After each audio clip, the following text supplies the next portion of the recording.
David's going to do a presentation on the landscape of retail media. Thank you very much. Thank you, everyone.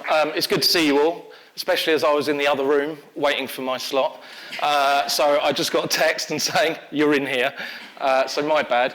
I've got 10 minutes to go through the entire commerce landscape in the UK.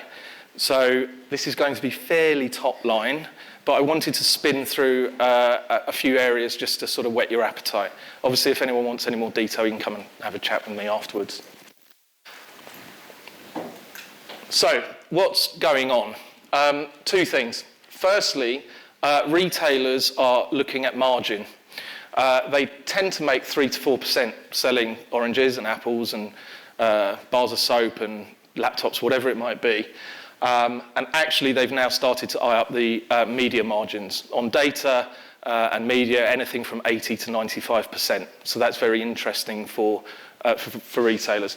Secondly, we have all of the signals that you get from programmatic, from media, technology, and those two things have all just sort of smashed together. And that's really what's creating this snowball effect. And as you know, there's a lot of heat in the market, lots of charts going from left and right and up and all the rest of it. And that's pretty much the reason why.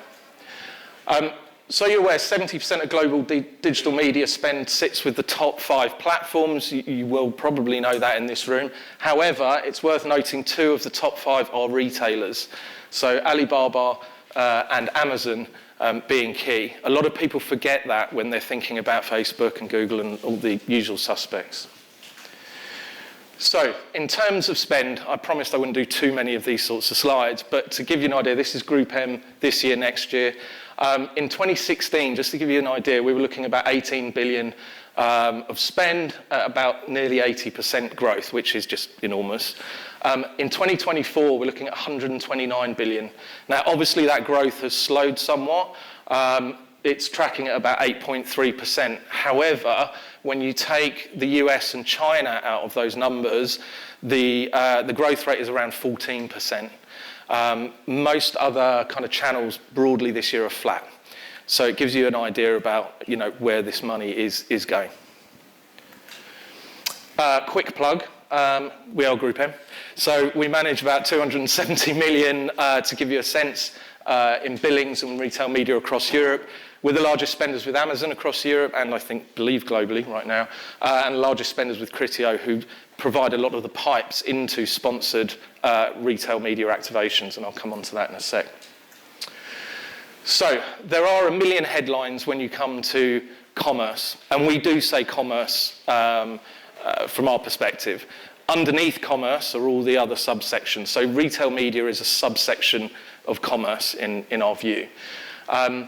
One definition, advertising purchased through retailers or their designated networks using retailer data as primary targeting mechanism serving on or off a retailer's owned properties. Punchy, but at least we've got to try and bring this down into something that people can get their arms around. Because fundamentally, the market is very complex. And as I said, underneath this kind of commerce banner, we have D2C, shoppable, retail media, we have tech, we've got retailers, we've got incumbents. It's a very large market. And fundamentally, when we're talking to clients, commerce can theoretically touch any part of our business and theirs. And that's an opportunity, which is great, but it's also a risk. How do you get your arms around that from a brand's point of view and actually from an agency's point of view?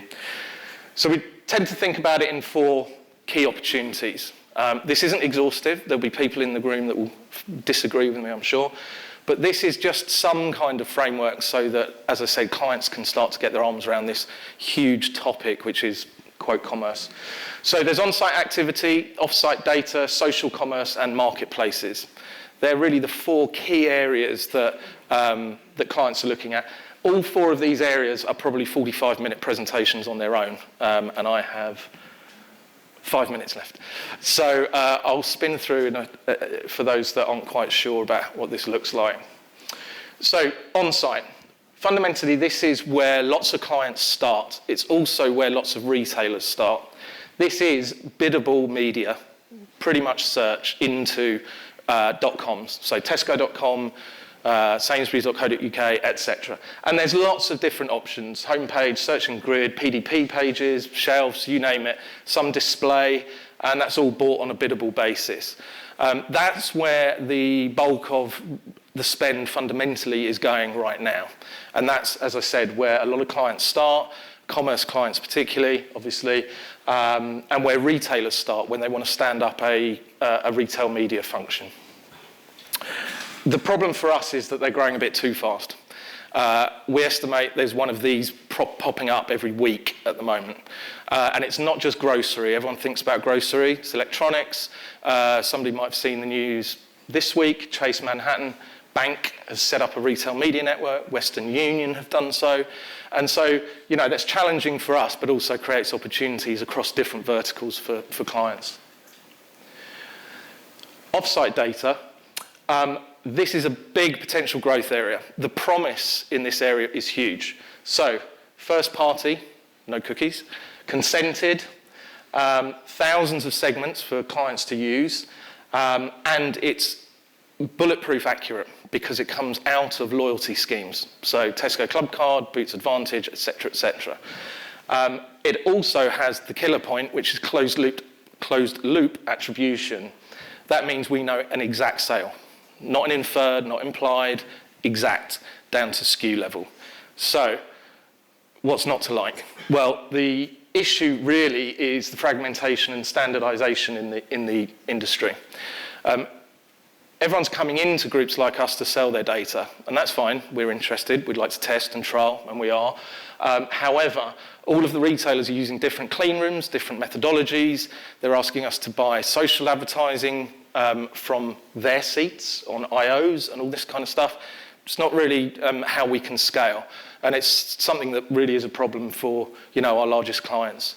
And we are looking at how we fix this problem right now. But that will slow growth over the coming years. This is Zhen. I think I've pronounced her name correctly, and apologies if I haven't. I don't know if any of you have seen this. She's one of China's biggest influencers.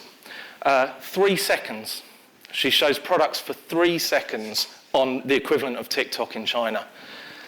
$18.7 million she grossed in 7 days. So by all means, Google that afterwards. Now, what will also blow your mind is that the average cost of the items that she is selling is £2.50 in conversion. So the actual value of these items is very low. But she is shifting millions of units. And this is all coming through Douyin, which is effectively TikTok in China. So in Asia, the social platforms are the commerce market. You've also got the super apps. I can see friends from Uber over there. So things like Uber and WeChat and all of these services are all bundled together. Is that where we are in Europe right now? The answer is no. Is that the direction of travel? Pretty much. And actually, influencer content, we are seeing very, very good results from. So when you look at the UK, YouTube has a big impact on purchase decision. 87% of viewers say YouTube creators give advice they can trust. If anyone has any kids, hands up. Oh, very good, quite a few. Have they all got iPads? Probably. Do they like watching unboxing? Yep. Well, those unboxers are multimillionaires. And so a lot of this content, so shop with me, how-to tutorials, product drops and unboxing, we can take a lot of this influencer content, and when we combine it with closed-loop attribution, that becomes very, very powerful. We can also combine it with retailer data, first-party data. That's when you get something with rocket fuel. When you look at TikTok, I won't dwell too much on here. I think you'll be familiar, but there's live shopping, shoppable video, products showcases, et cetera, et cetera. And again, we can use that data in conjunction with the scale and that sort of influencer dynamic. One of the examples, we do have a business which we've acquired called Goat, which sits within GroupM now. It's a fairly large global business. And for Frutella, what we did with Goat was create influencer-style content, but we actually distributed it via Amazon's DSP, which included the sales attribution. So this worked very well across the open web, but it also brought that SKU level data in terms of sale. So there is no argument when we talk to clients. We know the ROAS and all the rest of it, down to individual SKU sales. How am I doing? I'm out of time. 2 more slides. Marketplaces. Amazon is a 3-hour presentation, but they do offer full funnel opportunities all the way from Prime TV, which you've probably heard and seen a lot about in terms of the ad market. Obviously, most of you have probably got it. You've then got Amazon DSP down into the sponsored elements. This is what a lot of the retailers are attempting to ape and create. It is an enormous ad machine. Probably 70% of GroupM commerce spend goes through Amazon, to give you an idea. That's changing, but that's where we are roughly at the moment. And then we bring it all into one consistent framework. So we like to think about preparing, plan, deploy, and measure, and we plug in all of our technology stack underneath that. And that enables us to get our arms around all of these sorts of opportunities into something coherent from top of funnel down to the bottom. Thank you very much.